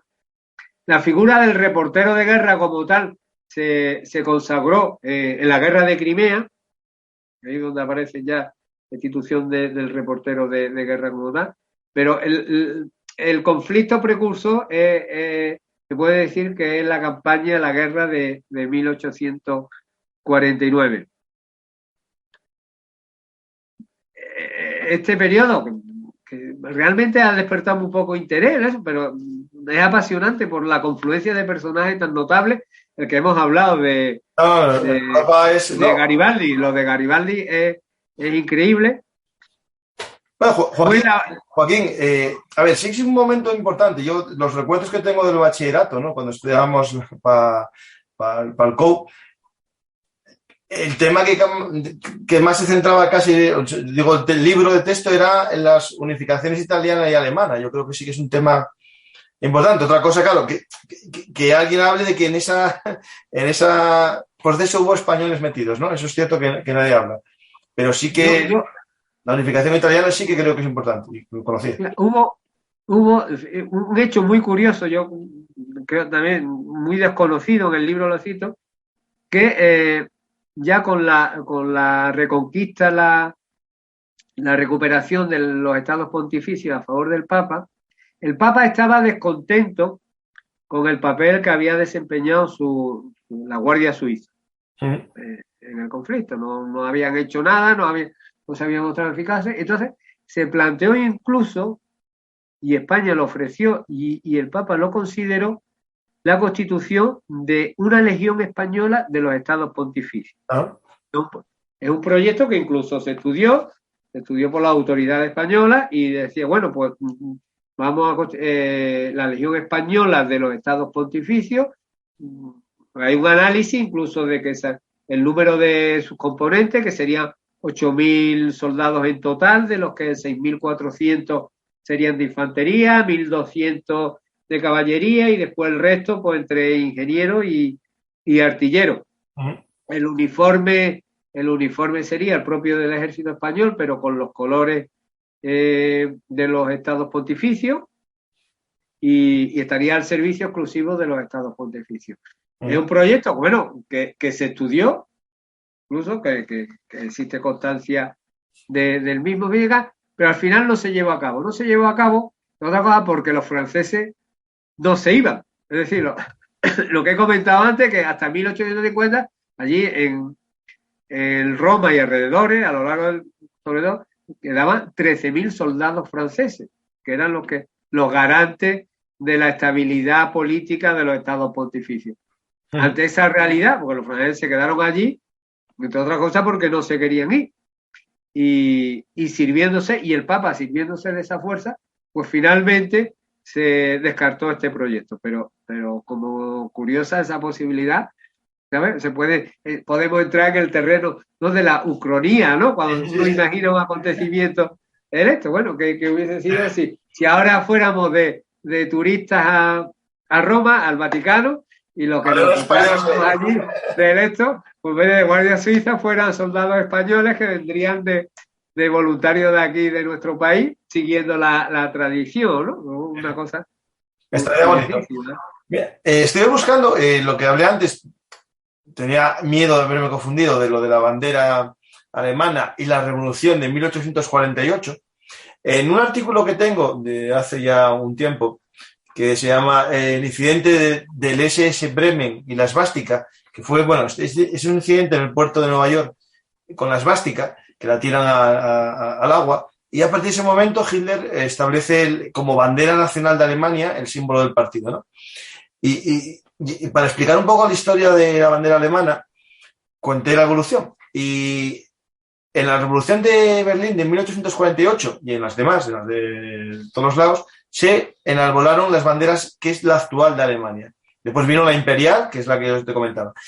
Voy a leer esto, ¿eh? Durante los años 20 y la llegada al poder del partido nazi en 1933, la República de Weimar había optado por la bandera tricolor, negro, rojo y dorado, del Parlamento de Frankfurt. Era la que usó el Parlamento de Frankfurt en las revueltas del 48, que era una copia del pabellón de la Marina Imperial Austriaca.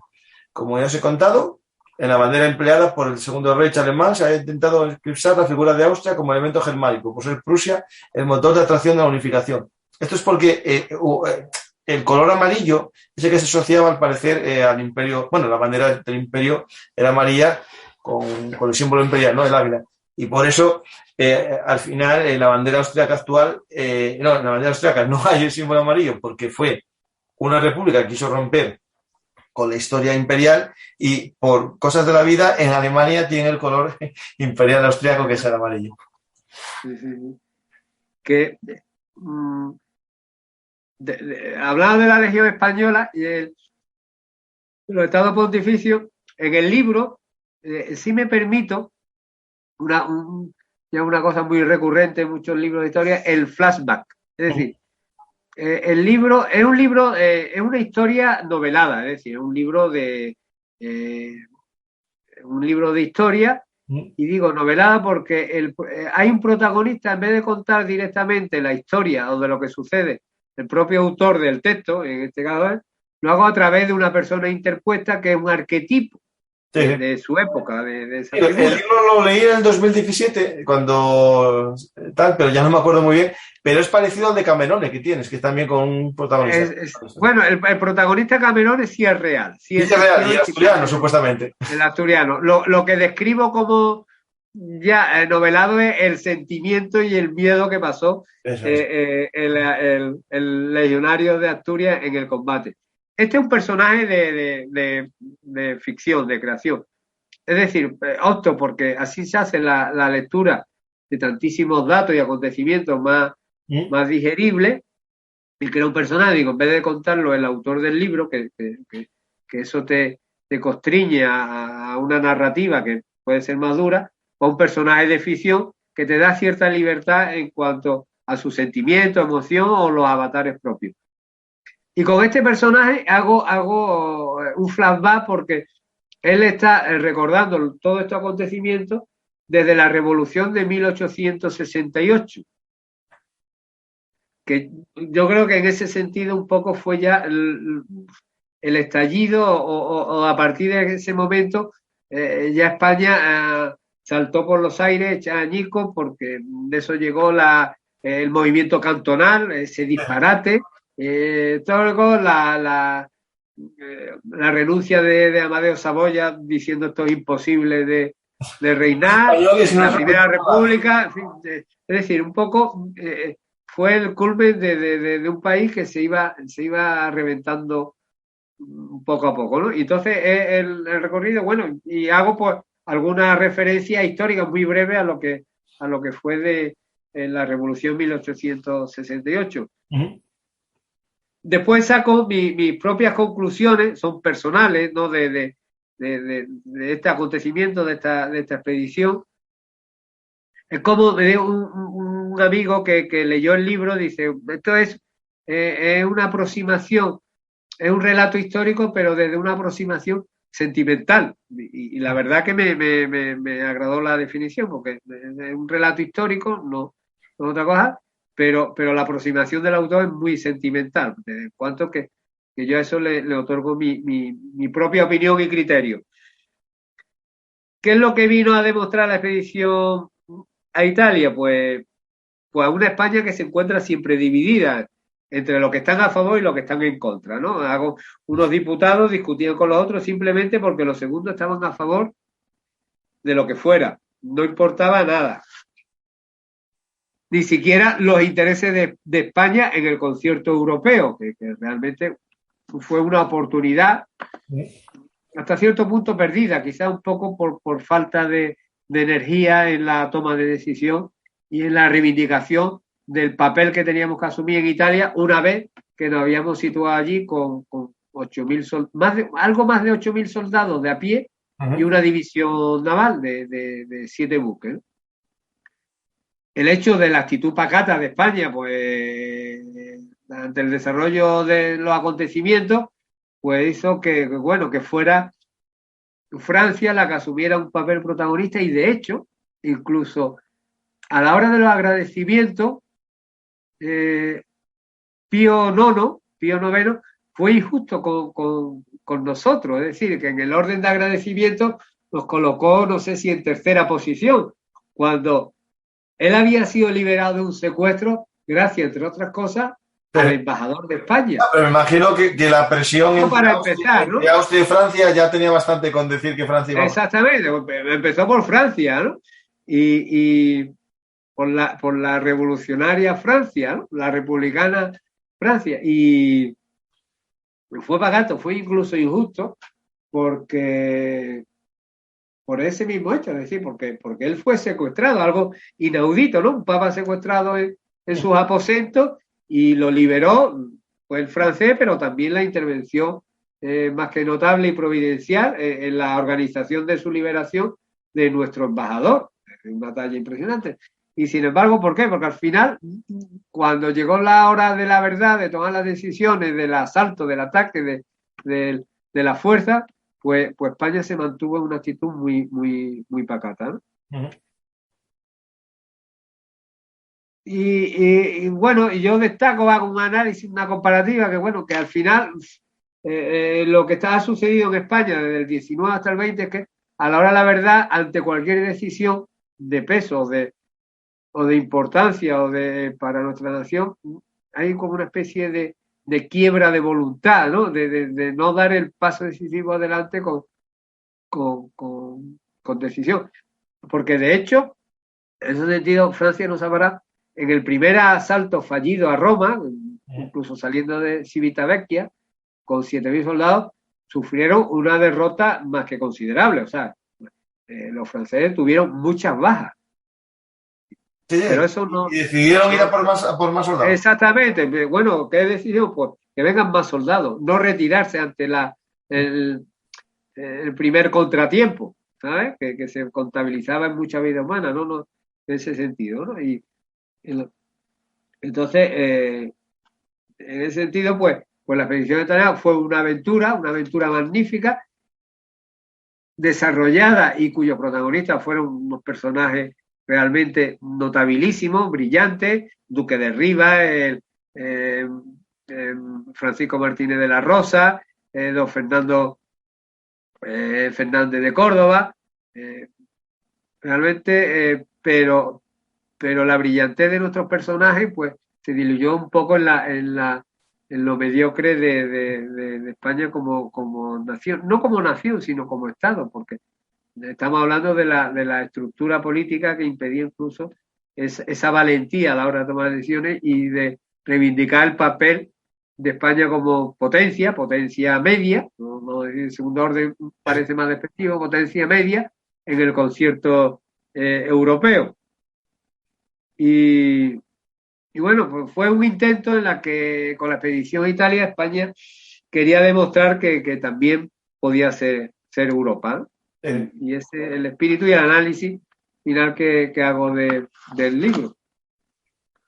De hecho, y ahí pues terminó todo con la vuelta de nuestras tropas, pues en marzo de 1850 salieron ya los últimos, marzo de 1850 creo que ya desembarcaron los últimos soldados en España, de los últimos soldados desembarcaron en España. Algunos tuvieron que hacer una cuarentena por fiebre, por malaria, en fin, muy, muy, muy duro para nuestros soldados y nuestros, pero bueno. Y ahí termina la aventura. Cuando hablamos de malaria, paludismo, parece que es algo que es tropical, pero realmente en el siglo XIX era muy por el tema de los pantanos y las marismas, que hasta a finales del siglo XIX sí que hubo un fenómeno que ahora los ecologistas morirían, que fue la desecación de tierras. Hubo muchas tierras que se fueron secando para el tema de evitar estas enfermedades que ahora no son propias de nuestro entorno, pero realmente con la cantidad de aguas empantanadas que había, era muy habitual el tema del paludismo y la malaria, que es lo mismo realmente, pero bueno, de ese tema en Europa. Me pregunta aquí un oyente, y para ir acabando, si hubo dibujantes enviados al campo de batalla, como en todas las guerras, ¿no? Que van propagandistas. ¿Se sabe algo? Porque hay grabados franceses, muchos, pero no sé si son gente que estuvo allí o los pintó después. No, yo lo único que me consta y aparece en el libro es la partida de 4 periodistas. El que era el cronista oficial de la expedición, periodista de Madrid, no me acuerdo bien del nombre, viene relatado en el libro, y 3 periodistas más. Por eso, y digo que este periodo fue precursor en la explosión en el desarrollo de la prensa escrita, en esa evolución rapidísima del pasquín político al boletín de noticias, y precursor del reportero de guerra, ¿no? El periodista que acompaña a las tropas y hasta el frente. Que realmente este papel se desarrolló en el envío de crónicas y el acompañamiento a tropas ya con la guerra de Crimea, y tuvo su boom en la guerra de secesión americana, que también y el desarrollo también de la prensa escrita de una forma masiva, ¿no? De la guerra de secesión americana. Entre otras cosas, porque los estadounidenses estaban prácticamente casi todos, era un país muy alfabetizado, casi todos, en contraposición a muchísimos países europeos, entre ellos el nuestro, la gran mayoría, un porcentaje altísimo, sabían todos leer y escribir. Eso, hay una teoría de esa época que se defendía que en los países que eran protestantes la gente leía porque había que interpretar la Biblia, había que leer la Biblia. Y algo decían así en la época, decían que iba las cosas por ahí. Pero bueno, todo después es cuestionable. Sí, pues, Joaquín, yo creo que el viaje que hicimos a Italia para conocer esta aventura de soldados españoles. Sí, perdona que te interrumpa. Si eres tan amable de mostrar ahora mi libro, yo te lo agradezco. No te preocupes. No. Estuvo todo el rato tu libro, porque justo magnífico, ahora magnífico, está tu libro. No te preocupes. De hecho, lo tengo aquí también, pero magnífico. La forma que tengo de dar a conocer los libros es con una imagen del libro mientras hablamos. Tú tranquilo. Sí, magnífico. Este libro, está hecho muy bien para leer, no impide sacarlo a la calle y leerlo en un banco, que es un lugar muy bonito para leer un libro, ahora que cuando haga sol, Pues 1849, Soldados españoles en Italia, editorial Magasé, de Joaquín Mañez Postigo. No te preocupes, Joaquín, aquí todos venimos a hablar de nuestro libro y... Claro, como don Francisco Umbral. Claro. Yo, de hecho, a veces lo suelto, hablo de mi libro, aunque no venga a cuento. Esta vez, como hablamos de la Segunda República Romana, voy a hablar del tercer fundador de Roma, que era la República en aquel momento, Cayo Mario, que es el protagonista de mi libro. Y así hablamos los dos de nuestros libros. Pues, Joaquín, sí, el libro estuvo acompañándonos todo el rato. Muchísimas gracias, no sé cuánto te lo agradezco. Ilustración del gran Augusto Ferrer Dalmau, que está justo ahí, digamos, dirigiendo el camino, ¿no?, de del embajador de la Rosa hacia no sabemos dónde. Yo no sé. Hacia una Roma que ya en aquel entonces tenía 165.000 habitantes. Y además era la cuna, la base de la ópera. O sea, se hacían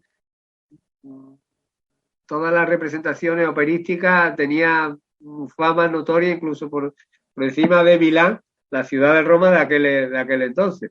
Una ciudad viva, ¿sabes? Que un contraste enorme entre la grandiosidad de la ciudad eterna y su suciedad. Una cosa muy, muy llamativa de aquel entonces. No, pero como en todas las ciudades, ¿eh? Eso es como todas las ciudades. Pues muchas gracias, Joaquín. Vete viendo cómo enfocar el próximo programa que hagamos juntos para dar a conocer a los soldados españoles en el ejército de la Royal Army, ¿no? En el ejército británico. Y veremos que hay soldados de tierra, ¿no? ¿También algún piloto? Hay soldados, sobre todo soldados de tierra. Las historias más sorprendentes, son muy pocos, poquísimos, son los españoles que estuvieron en el SAS, el SAS, ¿no?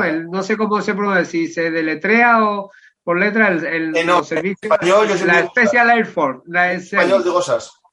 El SAS, el español hubo el SAS. En el SAS británico, porque había el regimiento que eran franceses, eran electos, pero en los franceses también hubo dos, pero sobre todo en los británicos, desempeñaron un papel extraordinario, muy poquito, y con los dedos de las dos manos, pero los hubo. Yo no sé si cuando me comentaste lo de tu libro te mandé una foto de mineros asturianos enseñando a lanzar explosivos a los ingleses. Sí, eso formaban parte de la Home Guard. Sí, la Home Guard, sí. Porque, claro, realmente el ejército británico acá entonces no permitía el alistamiento de ciudadanos extranjeros, salvo casos excepcionales. Pues ahí hubo el caso del 50 Comando de Oriente Medio, los españoles que se alistaron en el SAS, pero por ejemplo los pioneros, que fue a donde hubo más, eran unidades del ejército, pero unidades no combatientes. Sí, digamos de servicios, sí. De servicio. Pues Joaquín, ha sido un placer como siempre hablar contigo. Pues yo, como siempre, darte las gracias por vuestra amabilidad, vuestra gentileza, hospitalidad y contentísimo. Pues espero que vuelvas. Hay que ver la agenda. Ahora, cuando la gente deje de vernos, hablaremos nosotros de ver cómo gestionamos la agenda, porque por suerte Bellum Artis tiene mucho recorrido y ya tengo reservados muchos programas y bueno, ya podemos ir a un tiempo, pero bueno, los libros a lo mejor tarda el programa, pero los libros hay que darles dos vidas, la que das al estreno del libro y de vez en cuando empujones, como acabamos de hacer a este libro, que ya está publicado ya. ¿En qué año está publicado? Porque este lo leí en 2017. Del 2015. Le vamos a dar un empujón y esperemos que alguien se anime a conocer en profundidad esta historia olvidada, desconocida e interesante, ¿no?, de la historia de España, que es la aventura de los soldados españoles en Italia, en 1849. Joaquín, muchas gracias y muchísimas gracias. Hasta la próxima historia hablada, que seguro que viajaremos juntos a algún lugar junto con algún español. Y mañana, en Bellum Artis, que te invito a ver el programa mañana, vamos a hacer un programa especial, sin casi preparación por los acontecimientos, ¿no?, del día a día, de lo que sucede. No estaba pensado, era un día que yo iba a tomar así de descanso.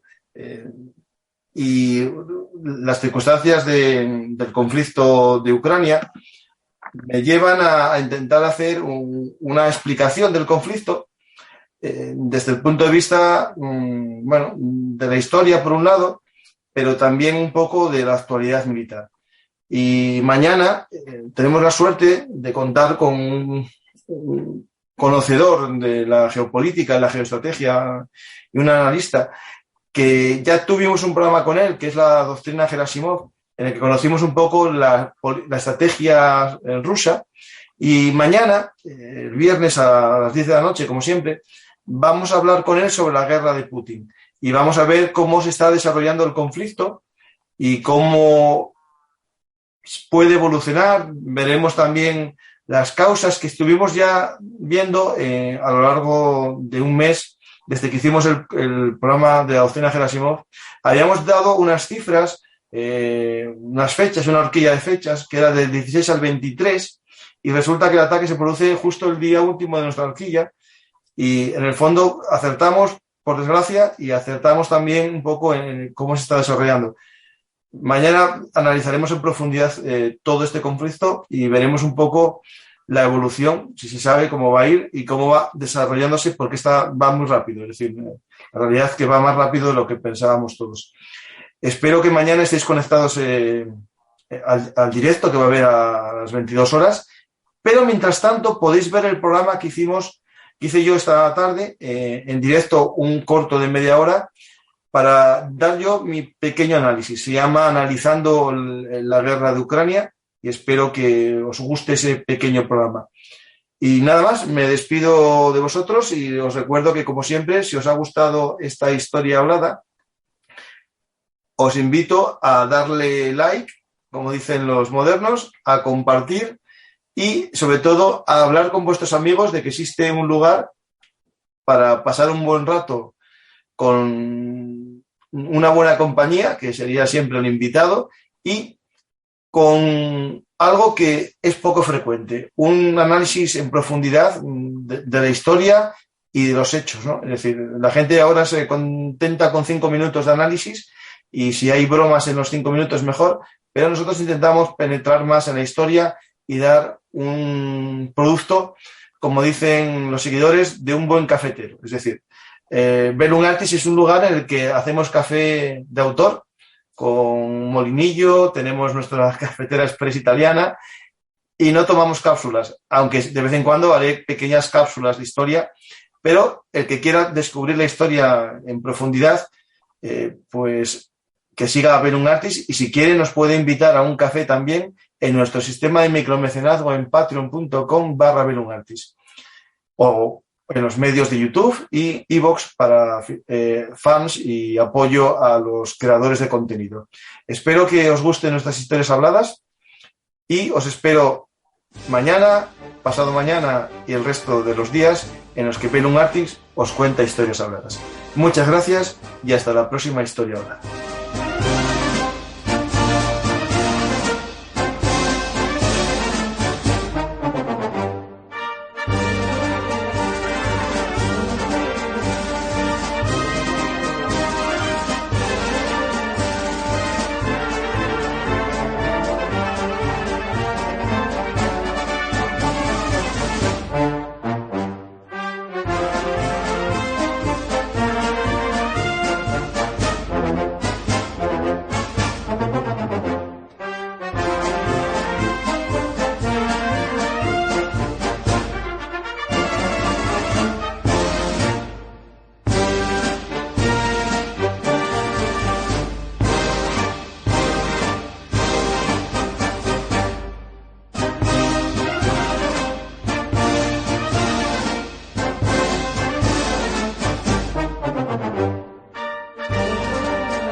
Si os gustan nuestras historias habladas, os lo ponemos fácil.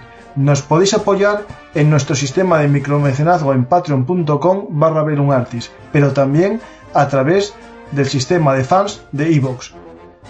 Es la escucha anticipada de algunos de nuestros programas. Ya sabéis que nacimos como un proyecto de divulgación por hobby y no vamos a hacer nunca programas encerrados solo para fans, pero sí que podemos agradeceros vuestro apoyo escuchando los programas antes que los demás. Muchas gracias a todos y os invito a compartir nuestros programas para que lleguen a más gente.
Ya sabéis, Bellum Artis, historia militar es historia hablada. Estamos como siempre en todas las redes sociales, pero recordar, ahora nuestra dirección es bellumartishistoriamilitar.blogspot.com. No os olvidéis, Bellum Artis es el blog de la historia militar. Muchas gracias.